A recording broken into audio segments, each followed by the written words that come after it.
1957, a União Soviética enviou o primeiro ser vivo ao espaço, a cadelinha Laika.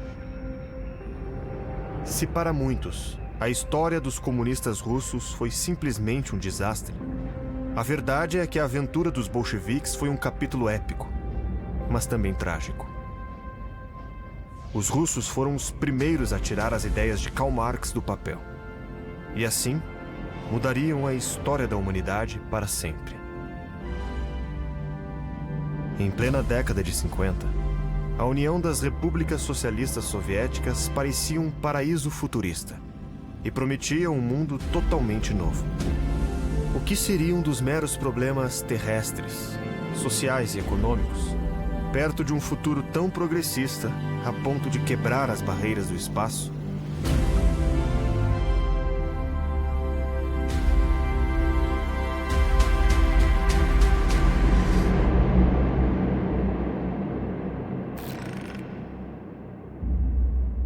Em 1900, a Rússia era muito diferente daquela que iria ao espaço meio século mais tarde.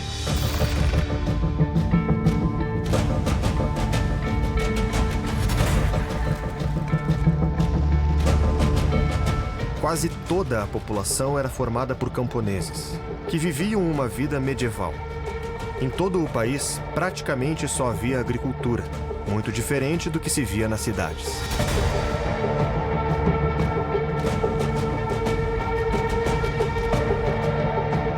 Nas cidades, indústrias de petróleo e cereais começavam a crescer, atraindo alguns camponeses e formando uma pequena, mas barulhenta, classe operária.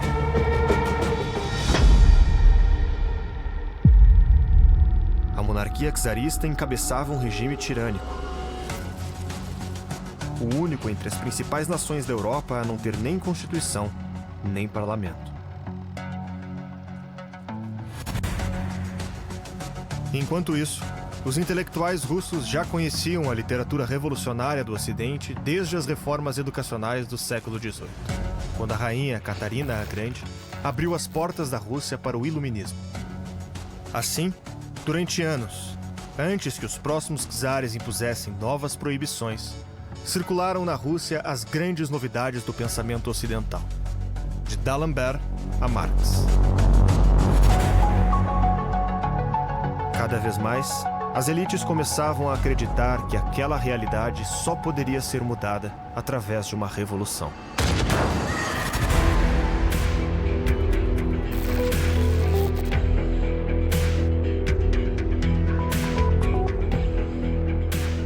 Se pensarmos nos motivos de uma revolução irromper na Rússia czarista, é uma questão bastante complicada, porque geralmente dizemos que a Rússia czarista era significativamente atrasada em termos econômicos, políticos e sociais, o que é verdade. Mas também era um país que estava se desenvolvendo mais devagar do que outras potências europeias. E a principal forma de atraso, creio eu, eram suas estruturas políticas. A Rússia czarista era uma autocracia absoluta. E tinha sido assim por quase 300 anos até a época da Revolução. Basicamente, toda a política era proibida. Não havia partidos políticos até cerca do ano de 1906. Não se podia ler livros políticos, quase todos eram proibidos. Mesmo Rousseau e Voltaire eram considerados subversivos. Os esforços de reforma política eram constantemente rechaçados. Uma iniciativa surgia e logo era rechaçada. E, em todos os sentidos, isso acabou gerando uma grande oposição política, especialmente entre os intelectuais. Tanto a elite intelectual quanto a elite empresarial e uma classe média em ascensão eram deixadas completamente de fora de qualquer atividade. Portanto, mesmo aqueles que não eram revolucionários, naturalmente se voltavam para a ação revolucionária porque nenhuma outra atividade política era permitida. A força mais radical no país em prol dos revolucionários na Rússia foi a atitude czarista em relação à política. Isso levou as pessoas a uma ação radical. Mas os primeiros revolucionários russos não defendiam o marxismo, e sim o populismo, do russo Narodnik. Em meados dos anos 1870, aumentaram os debates entre as posições revolucionárias sobre o caminho a seguir. O maior grupo, os populistas ou narodniks, tentaram ensinar os camponeses como professores para incentivá-los a se tornarem mais interessados em política. Mas isso não vingou. Os camponeses não queriam uma reforma feita desse tipo, eles queriam a terra deles. Eles não queriam escolas e hospitais, eles não se importavam com isso. Então, a segunda onda de Narodniks achou que os camponeses precisavam de um empurrãozinho, precisavam de uma vanguarda de pessoas para forçá-los. Muitos intelectuais duvidavam de uma mudança pacífica. Eles não acreditavam que os Romanov estariam dispostos a abrir mão do poder absoluto para criar uma democracia. Por isso, muitos buscaram métodos muito mais extremos e violentos de mudança. E foi aí que surgiram os partidos revolucionários.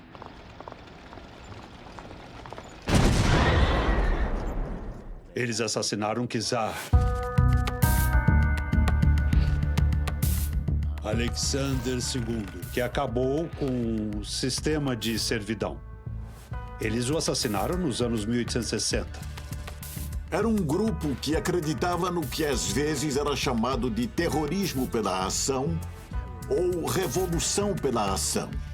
Ao realizar algo dramático para mostrar ao povo que os governantes não eram imortais, que não foram escolhidos por Deus e que poderiam ser derrotados, a ideia era de que isso pudesse inspirar as pessoas a se revoltarem. E quando Alexander II foi morto, seu filho Alexander III instituiu um reino de terror. Foi uma reação extrema, o que, por sua vez, é claro, instituiu um reino de terrorismo por parte dos Narodniks e por grupos terroristas. E um dos maiores grupos que foi quase completamente exterminado, depois que Alexander III assumiu, foi o Vontade do Povo, ou Narodnaya Volia. Inspirados pelo populismo, o grupo terrorista e revolucionário Vontade do Povo, do russo Narodnaya Volia, tentou assassinar o czar Alexander III em 1887. Os jovens, a maioria de famílias ricas, juntaram bombas caseiras para explodir a carruagem em que o imperador viajava. Mas o plano não deu certo. Pegos em flagrante, 15 jovens foram condenados, 8 ao exílio, 2 à prisão perpétua e 5 à forca. Entre os condenados à morte estava o estudante da Universidade de São Petersburgo, Alexander Sasha Ulyanov. No fatídico dia, não havia espaço suficiente para enforcar os 5 condenados ao mesmo tempo. Ulyanov, então, teve de esperar sua vez, enquanto assistia à execução de 3 de seus companheiros. Sasha era o irmão mais velho de Vladimir Ilyich Ulyanov, mais conhecido como Lenin.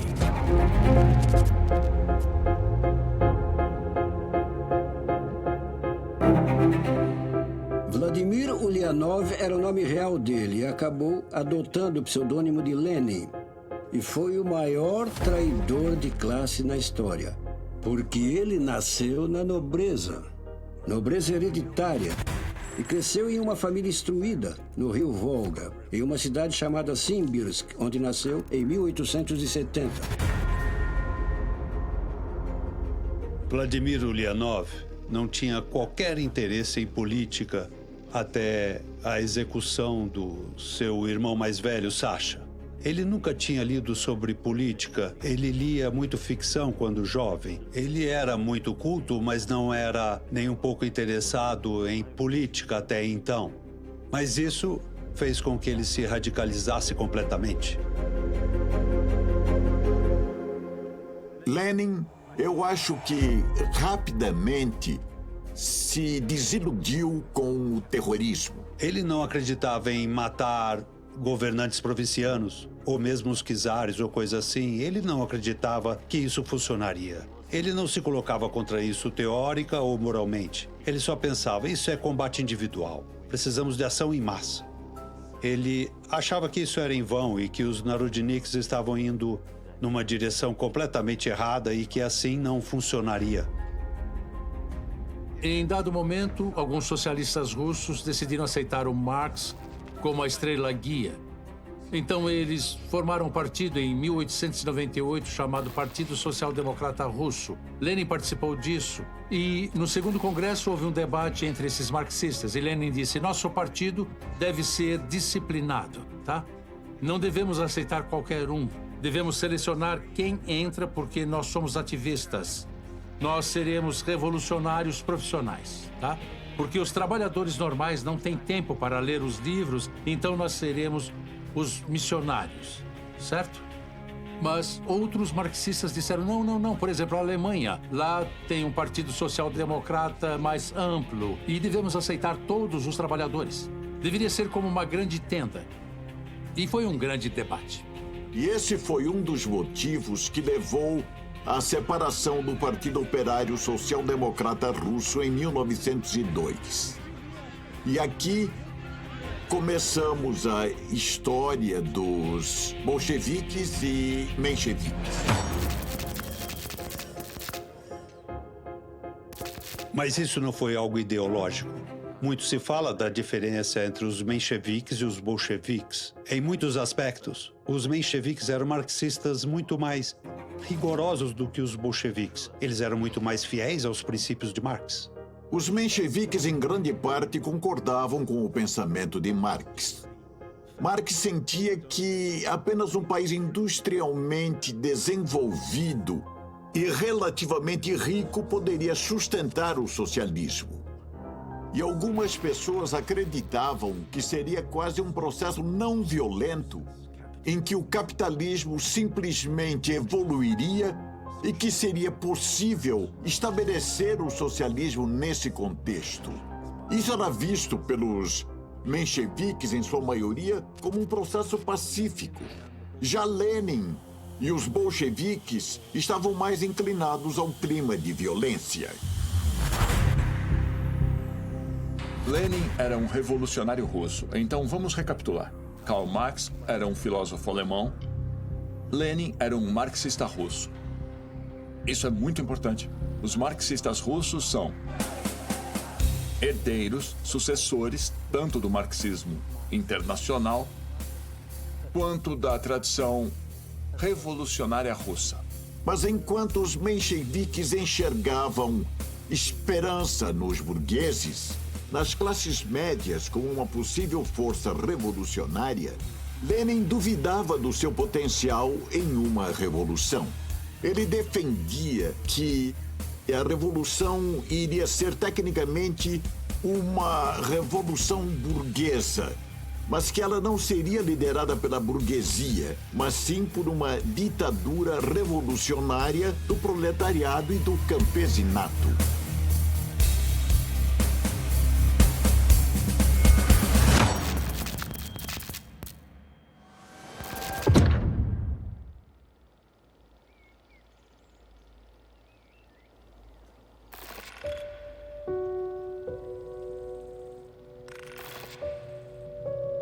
Em 1905, milhares de operários marcharam em direção ao Palácio de Inverno, a sede do governo russo, para entregar uma carta ao rei pedindo melhores condições de trabalho.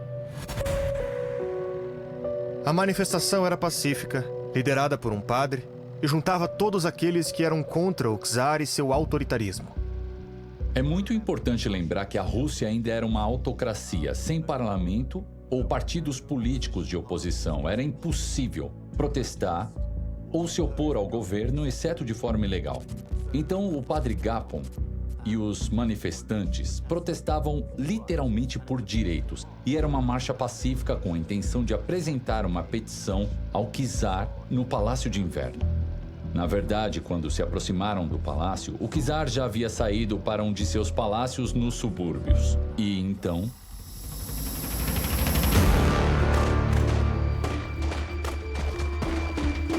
abriram fogo contra a multidão com metralhadoras. E centenas, talvez milhares de pessoas morreram. O desfecho foi trágico. A neve tingiu-se de vermelho com o sangue derramado pela população recebida à bala por soldados da Guarda Imperial Russa. Aquele dia ficaria conhecido como o Domingo Sangrento.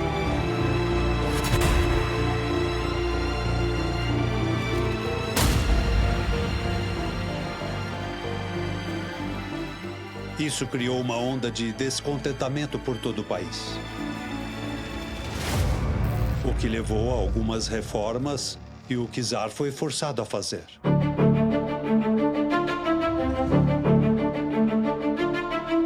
A Constituição foi resultado de uma revolução bem-sucedida contra o czar. Embora o czar tenha concordado e criado a Constituição, alegando ser um presente para o seu povo, na verdade ele foi obrigado a fazê-lo devido às circunstâncias. Ele estava prestes a perder o controle de todo o Império Russo, do seu trono e provavelmente sua vida. Governadores russos e os membros da família Romanov foram assassinados nas ruas. Ele perdeu o controle de províncias inteiras que caíram no controle dos revolucionários. E embora ele tivesse jurado nunca criar uma Constituição, ele acabou cedendo.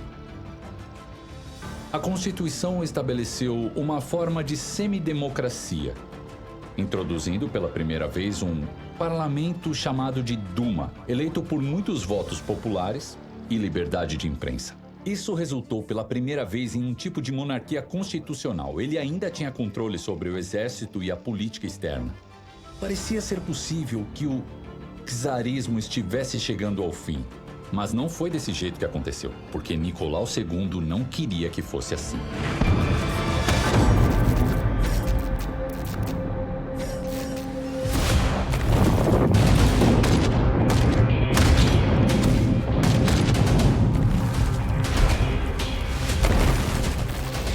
A Primeira Guerra Mundial estourou em 1914, quando os países da Tríplice Entente, Inglaterra, França e Rússia, enfrentaram a Tríplice Aliança, Alemanha, Áustria-Hungria e Itália. A Rússia era muito mais fraca que seus adversários. Com um arsenal militar e tecnológico atrasadíssimo, o resultado não poderia ter sido outro. Com derrota atrás de derrota, deserções em massa e perda de territórios, mais de 1 milhão de soldados russos morreram em combate. A Rússia era um caos. Revoltas populares tomavam conta de um país destruído pela guerra e de uma economia em frangalhos. As trágicas consequências da Primeira Guerra Mundial seriam a oportunidade perfeita para que os revolucionários russos colocassem seus planos em prática. A ruína da dinastia Romanov em março de 1917 se deu principalmente por causa da guerra. Começou com um protesto contra a fome. As pessoas começaram a protestar pacificamente por pão. Mas em pouco tempo, a situação rapidamente piorou e as forças militares começaram a se juntar aos manifestantes. E, apesar de Alexander não ter levado a situação a sério no início, logo ficou muito claro de que aquilo se tratava de uma revolução.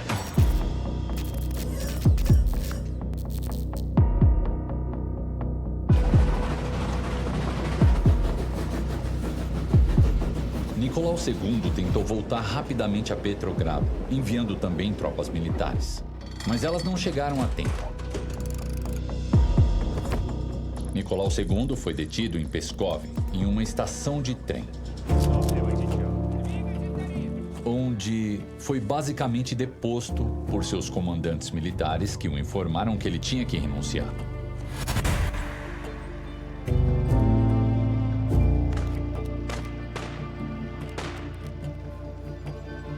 Uma coisa fascinante sobre a Revolução de 1917 foi a ausência dos principais Partidos revolucionários. Os principais marxistas ou socialistas, que eram os mencheviques, o maior partido e o mais moderado, e os bolcheviques, liderados por Lenin, que eram marxistas mais extremistas. Todos os partidos e revolucionários tinham sido dissolvidos, presos ou exilados, como Lenin, ou mandados para a Sibéria, como Stalin.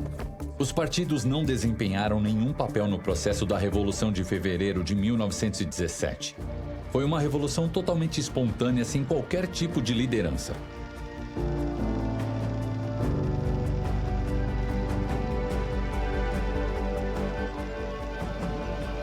Embora pensemos na Revolução Russa de fevereiro de 1917 como uma marcha pelas ruas de Petrogrado, o verdadeiro golpe ocorreu naquela estação de trem, no meio do nada, onde o czar, isolado, foi forçado pelos seus generais a desistir e a renunciar. E então acabou caindo a monarquia que existia desde 1613.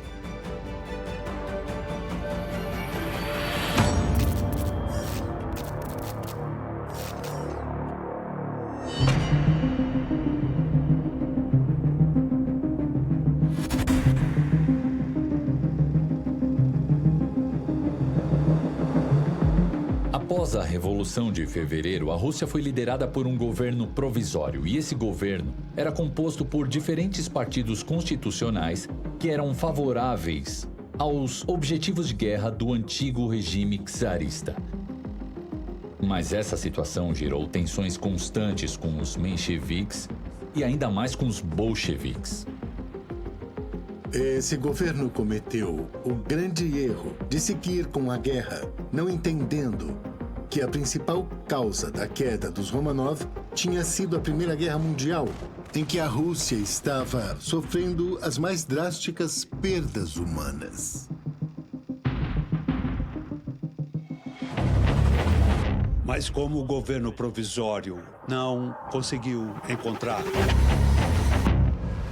uma maneira de pôr fim a qualquer caos na Rússia, isso o deixou muito vulnerável a um homem como Lenin e a um grupo organizado como os bolcheviques.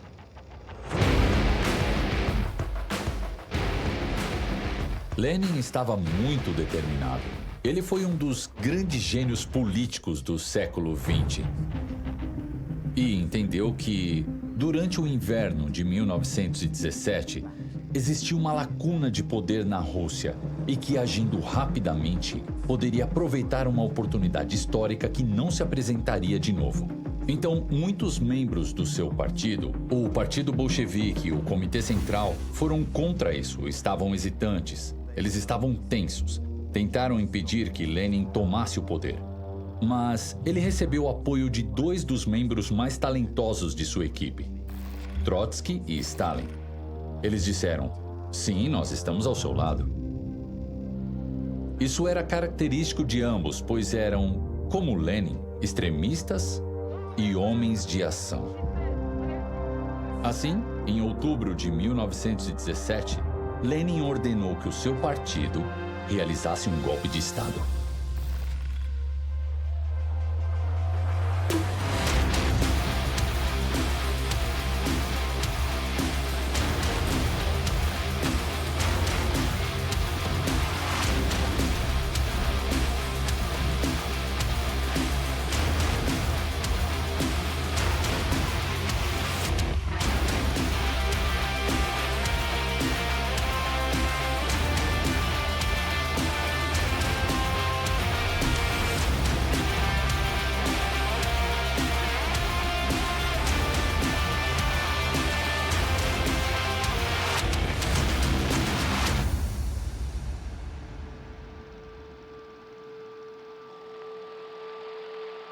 Товарищи, рабочая крестьянская революция, о необходимости которой все время говорили большевики, совершилась! A propósito, essa não foi uma grande conquista, pois o Palácio de Inverno estava mal defendido, contando apenas com alguns garotos e mulheres. Após a invasão, os soldados da Guarda Vermelha encontraram e beberam todo o vinho do czar, ficando tão bêbados que foi necessário enviar a Brigada de Fogo para quebrar o resto dos vinhos. Portanto, aquele não foi um ato heróico ou muito menos mítico. A conquista do poder foi muito fácil. Agora o desafio era como se manter no poder.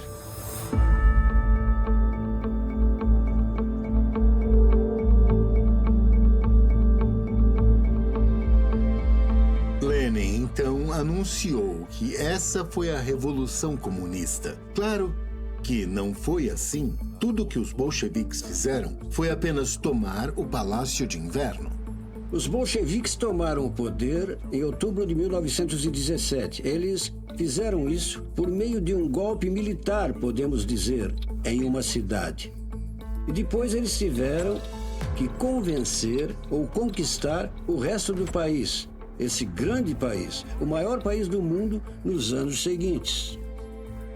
Quase imediatamente após os bolcheviques tomarem o poder, eles enfrentaram os mesmos problemas econômicos e níveis de ruptura social que o governo provisório enfrentou, mas tomaram algumas medidas audaciosas.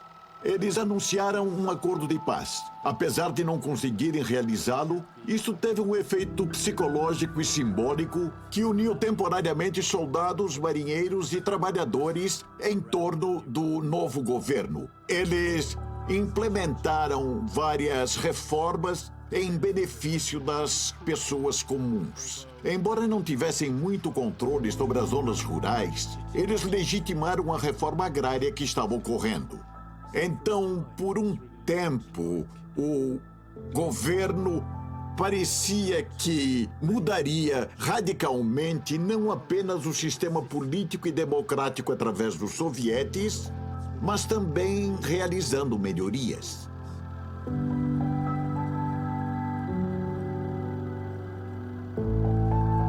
O que é muito interessante é que logo após os bolcheviques tomarem o poder, o regime de Lenin acreditou em algo que se pode chamar de Estado comunal, muito democrático, horizontal, etc.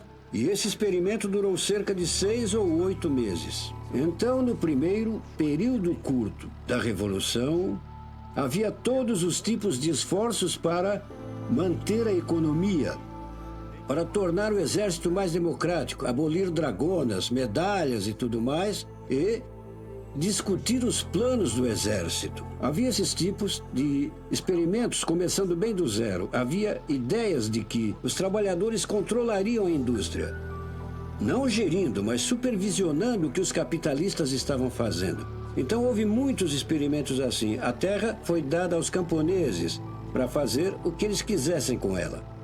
Lenin e os bolcheviques pensaram: nós tomamos o poder, nós podemos mover essa revolução radicalmente para a esquerda e poderemos então alcançar uma sociedade socialista. Como ele falou, certo, temos que mostrar que nossa revolução funciona. E então outros vão seguir, sabe?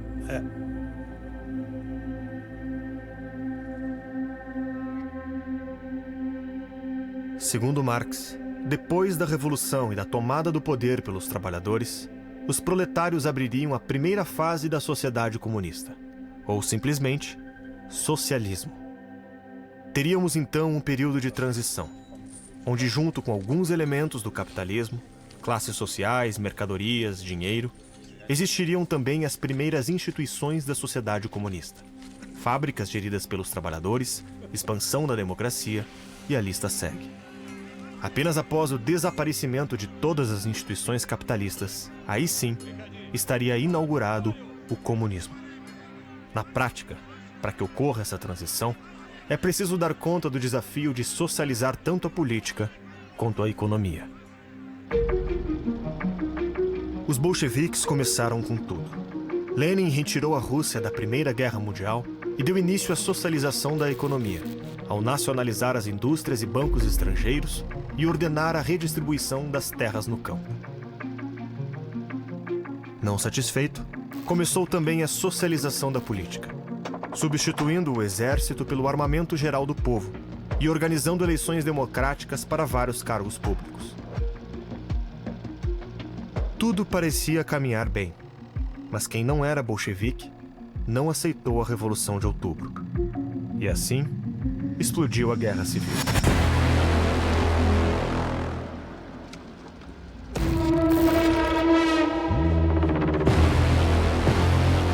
A guerra civil na Rússia foi muito complexa. Uma catástrofe envolvendo várias frentes e inúmeros atores, resultando em dezenas de milhares de mortes. Um grande número de mortes, tanto por violência quanto por fome e epidemias que se espalharam por toda a extensão do país. Olhando de uma forma mais ampla, a Guerra Civil Russa foi um conflito travado entre o Exército Vermelho liderado por Lenin e os bolcheviques de um lado e do outro uma união de forças czaristas e nacionalistas conhecidas como Exército Branco. Foi um embate entre o Exército Vermelho e o Branco. Houve momentos em que o Império Russo parecia estar se desintegrando. Vários generais e senhores da guerra emergiram criando suas próprias unidades para lutar pelo poder. E gradualmente, mais tarde, os poderes ocidentais começaram a intervir também. A Inglaterra, a América, o Japão e a França enviaram tropas. Mas no final, as forças militares de Lenin, a Guarda Vermelha, resistiu.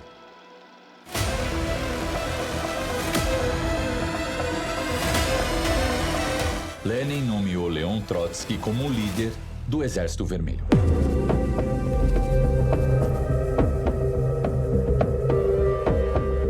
Leon Trotsky era um jornalista nascido na Ucrânia, cujo pai era bastante rico.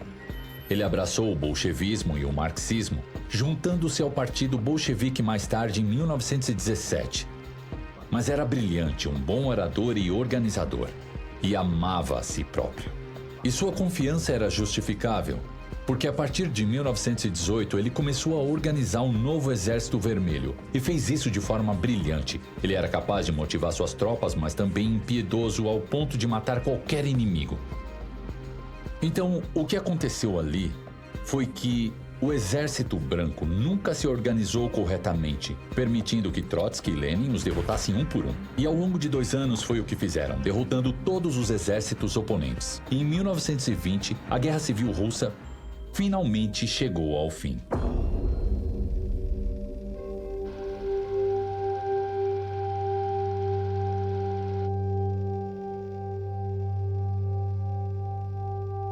É verdade que a Guerra Civil Russa teve um impacto significativo na natureza violenta e autoritária da União Soviética.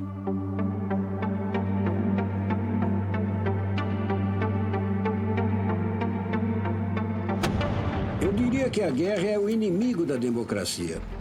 A guerra tende a levar para um regime mais centralizado, ordens vindo de cima, menos participação da base, particularmente em uma situação revolucionária.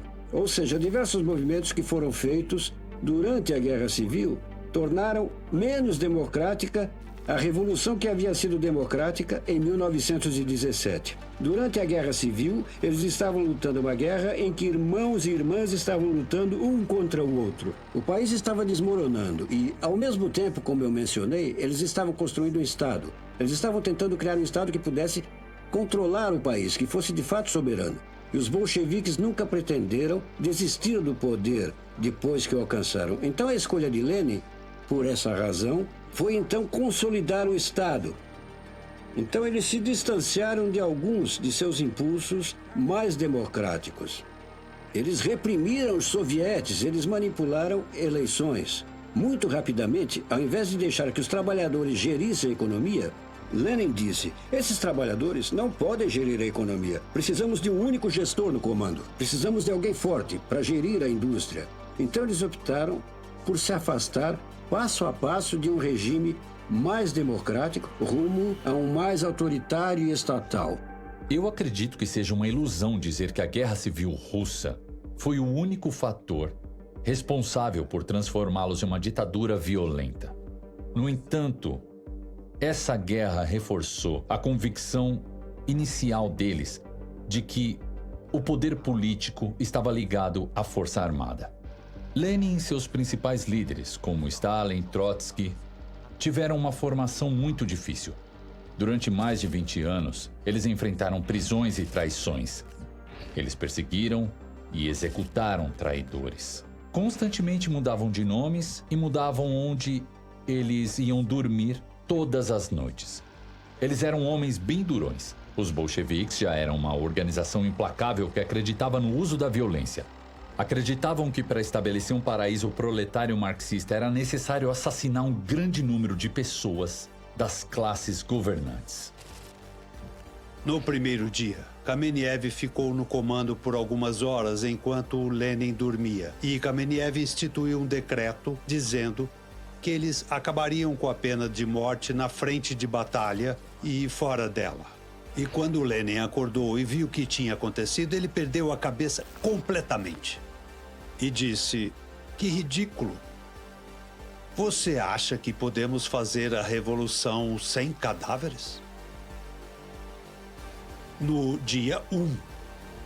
E dentro de 2 meses já havia centenas de pessoas executadas.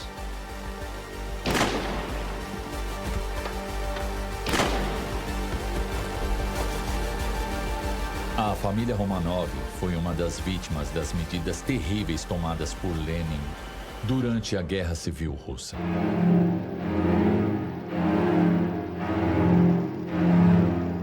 A família Romanov inicialmente foi mantida no palácio de Tsarskoye Selo por Kerensky após a Revolução de Fevereiro de 1917. Quando os bolcheviques assumiram o poder em outubro de 1917, a família ficou em perigo. Eles foram transferidos para o oeste.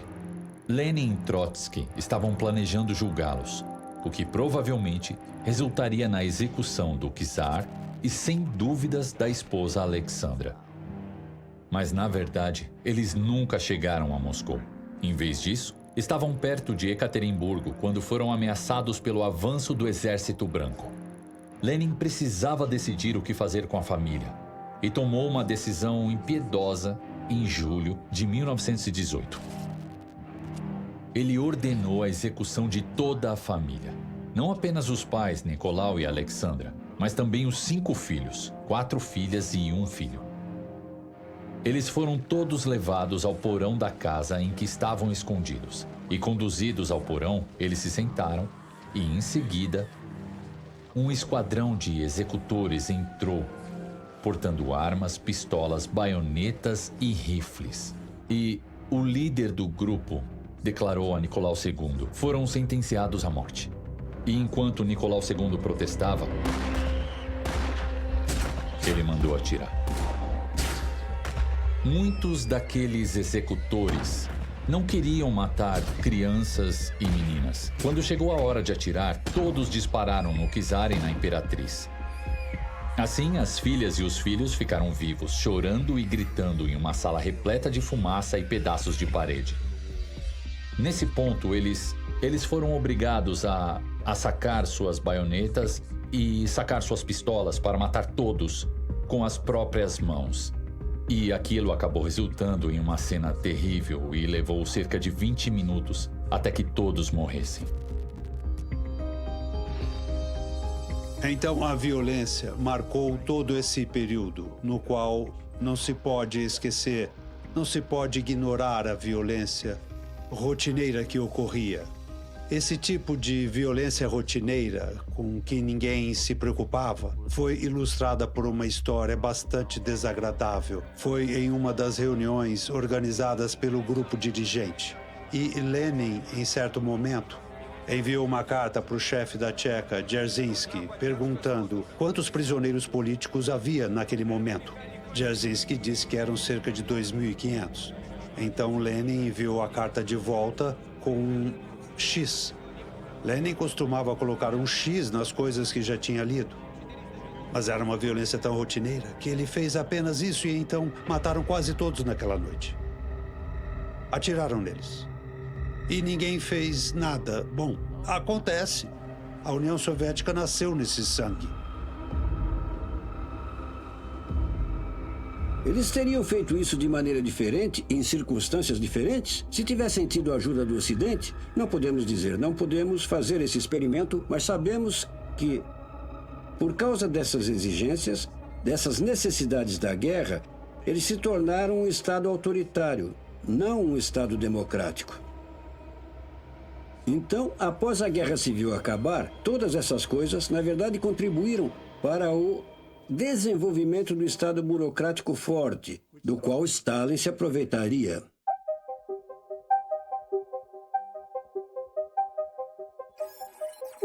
A Revolução dos Bolcheviques é a revolução contra o capital de Karl Marx. Os fatos ultrapassaram as ideologias.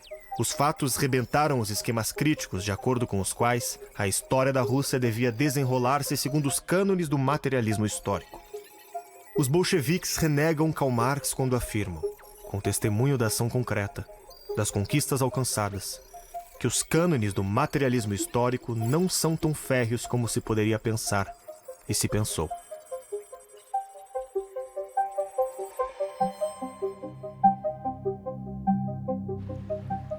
Revolucionários russos, no fim dos anos 1870 e no começo dos anos 80, enviaram a Karl Marx uma carta famosa de uma camponesa socialista russa, uma mulher intelectual, chamada Vera Zasulich. Ela escreveu para Marx e perguntou se era possível haver revolução na Rússia. Ela disse: ainda não estamos industrializados, temos apenas pequenos sinais de capitalismo. Perguntaram para Marx se era possível para a Rússia saltar do czarismo para o socialismo, pulando a fase do capitalismo. E ele pensou muito sobre isso. E ele escreveu várias cartas e coisas assim. E no fim, o que ele disse basicamente foi: eu não sei. Não há uma senha universal para uma nova sociedade? Depende. Ele escreveu 5 cartas e toda vez ele mudava as cartas. E por fim ele escreveu uma carta para uma garota chamada Vera Zasulich, em 1883, que lhe fez perguntas.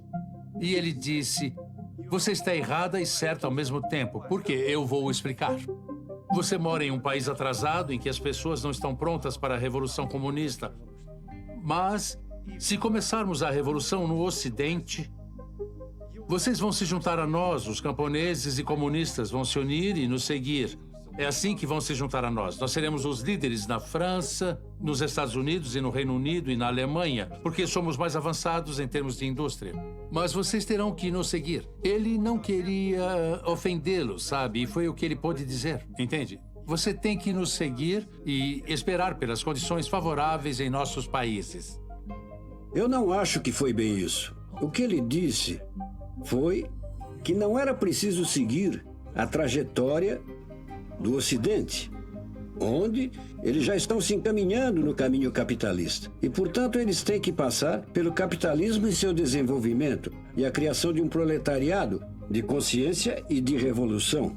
Se fizessem uma revolução precoce, antes do capitalismo se instaurar na Rússia, eles poderiam ter um socialismo baseado nas comunidades rurais e que depois seria fortalecido por revoluções socialistas no Ocidente mais desenvolvido.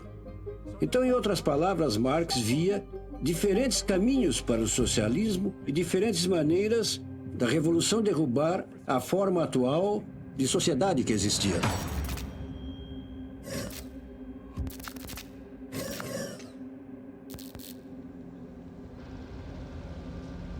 Com o fim da Guerra Civil, a União Soviética estava novamente arrasada. Nas cidades, os mercados estavam vazios. E no campo, os camponeses se revoltavam contra os confiscos de sua produção. Lenin percebeu, após os primeiros 3 anos, que a inflação estava muito alta, havia inanição em massa em muitas partes da Rússia. As fábricas não estavam produzindo nada, as fazendas estavam produzindo muito menos. Em parte, isso se devia ao início da coletivização, mas, por outro lado, a safra estava ruim e os efeitos da guerra na economia russa foram alarmantes. E os resultados não vinham a tempo. Primeiramente, a ideia deles foi... eles tentaram forçar os agricultores a produzirem, forçando os agricultores a entregar sua produção. Mas isso não estava funcionando. Estava criando um terror no campo. Então, Lenin mudou de tática, como fez muitas vezes, e instaurou o que ele chamou de nova política econômica, que desfez alguns elementos do planejamento central. Então, o Estado seria como uma pirâmide. O poder seria controlado pelos comunistas, assim como o comércio estrangeiro e a polícia secreta. Mas, no campo, eles permitiriam propriedade privada e o comércio. Deixariam os camponeses em paz. Temos que fazer isso. E ele via que isso era uma mudança. Foi muito impopular entre muita gente do grupo dele. Os comunistas leais, os bolcheviques leais que pensavam: para que fizemos a revolução só para trazer de volta o capitalismo? Muitos bolcheviques o odiaram por fazer isso. Mas ele disse que seria temporário porque precisavam alimentar o país. Mas seus amigos disseram: você traiu a causa. Como pode fazer isso? Nós temos que destruir o dinheiro, temos que destruir o comércio. Isso é coisa de burguês. Entretanto, havia sinais de que estava funcionando. Havia mais produtos nas lojas. Estava funcionando extremamente devagar e extremamente mal, mas, claro, ele não acompanhou até o fim. Ele não viveu bastante para acompanhar até o fim.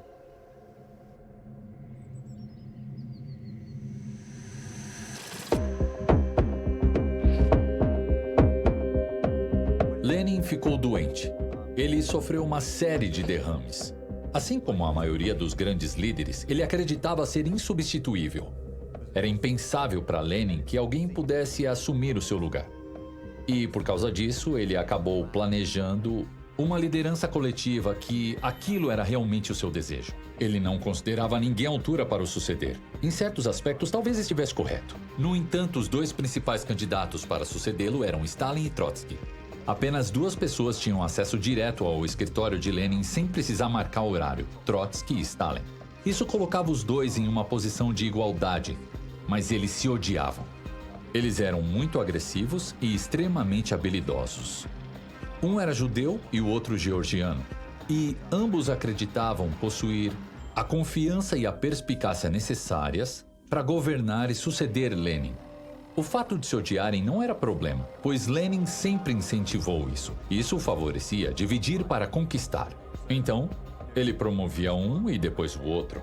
Quando Trotsky se tornou líder do exército e comissário do povo para assuntos de guerra, Lenin promoveu Stalin como secretário-geral do partido para contrabalançar o prestígio de Trotsky após a Guerra Civil. Mas quando Lenin adoeceu, ele percebeu que não poderia se livrar de Stalin. E também notou que Trotsky era extremamente desconfiado. Trotsky era incrivelmente arrogante e não sentia a necessidade de trabalhar duro, pois acreditava ser naturalmente o melhor homem da Rússia. Stalin, por outro lado, tinha uma habilidade surpreendente para se relacionar com os outros. E era mestre em criar amizades e promover alianças.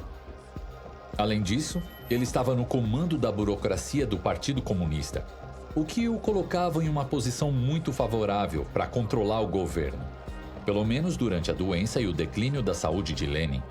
Mas já era tarde demais quando Lenin percebeu que Stalin era incontrolável. Stalin era muito rude com sua esposa Krupskaya e era extremamente arrogante.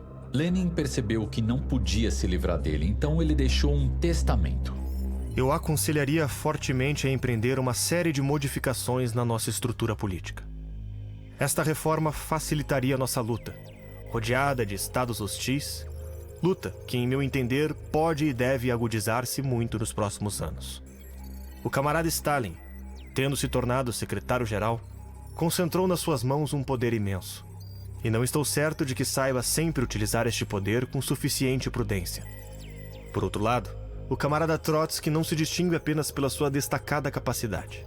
Pessoalmente, é talvez o homem mais capaz do atual Comitê Central. Stalin é demasiado rude, e este defeito torna-se intolerável no cargo de secretário-geral. Por isso, proponho aos camaradas que pensem na forma de transferir Stalin deste lugar e de nomear para este lugar outro homem que, em todos os outros aspectos, se diferencie do camarada Stalin, que seja mais tolerante, mais leal, mais cortês e mais atento para com os camaradas, menos caprichoso. Isto não é uma ninharia.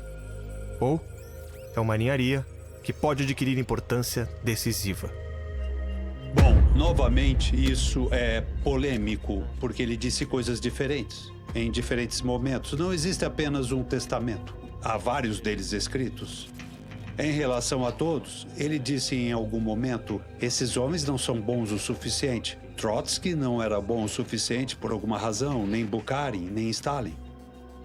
Então, esse documento deixado por Lenin era como uma bomba pronta para explodir após sua morte.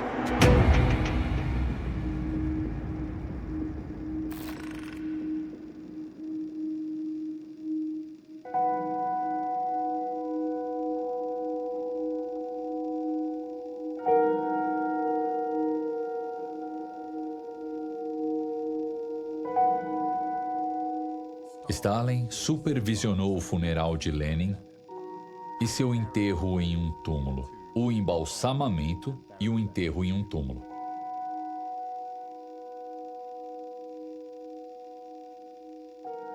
Stalin ocupava uma posição de liderança favorável, enquanto Trotsky, geralmente recluso em áreas rurais, estava no sul, se recuperando de uma doença. Trotsky sempre foi muito tenso e ele sofria de várias doenças. Todos eles estavam exaustos após um longo período no poder sob grande estresse. Mas Stalin enganou Trotsky quando ele não o informou a tempo sobre o funeral. Trotsky chegou tarde demais. Então, a cena estava preparada para a rivalidade, o confronto e a luta entre esses dois homens altamente capazes e confiantes sobre quem deveria suceder Lenin.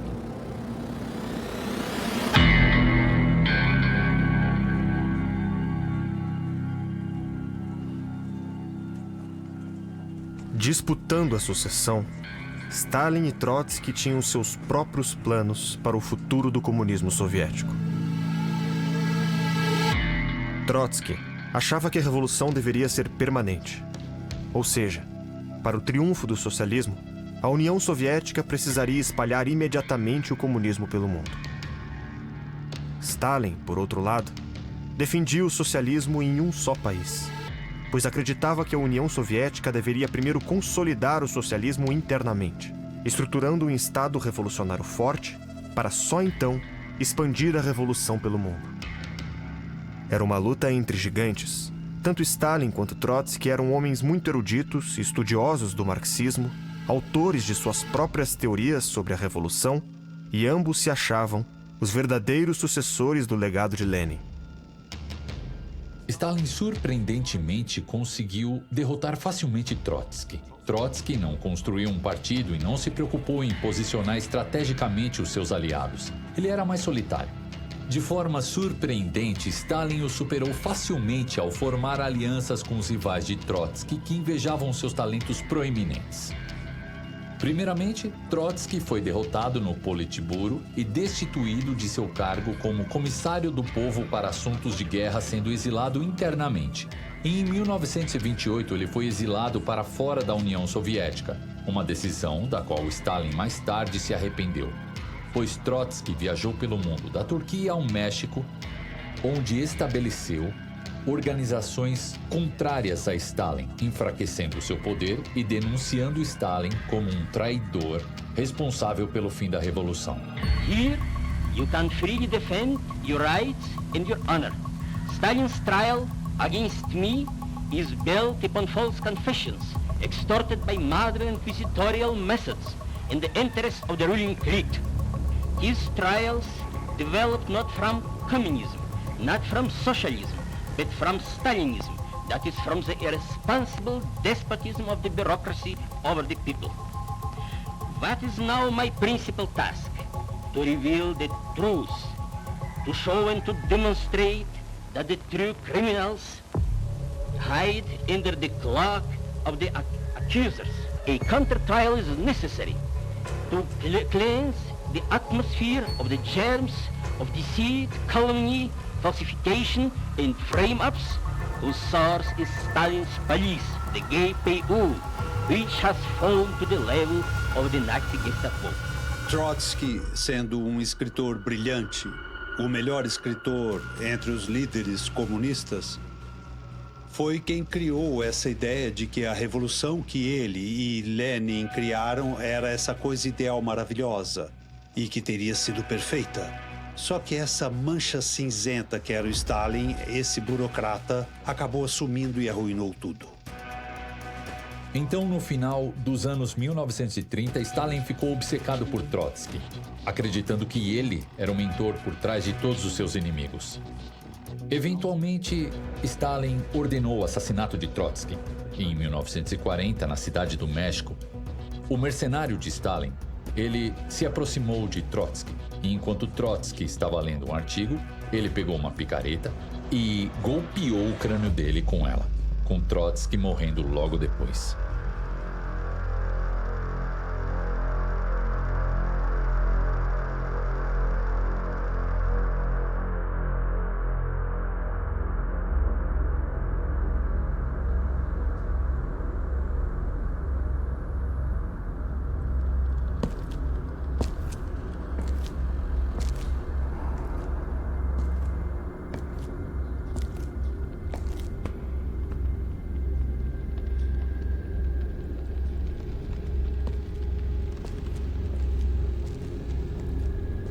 Lenin cometeu diversos crimes.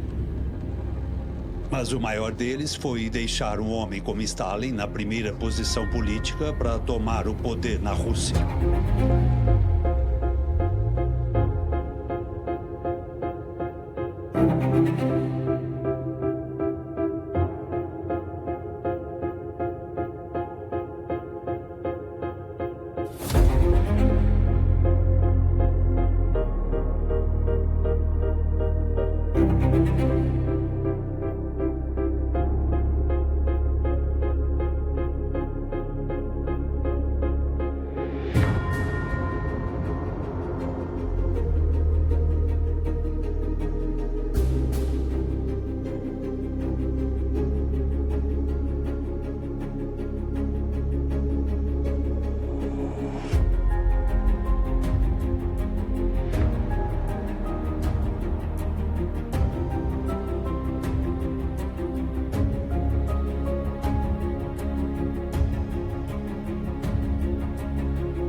Em 1957, quando a União Soviética enviou a cadela Laika para o espaço, o primeiro ser vivo... A Laika está ali. Onde? Ali, bem atrás de você.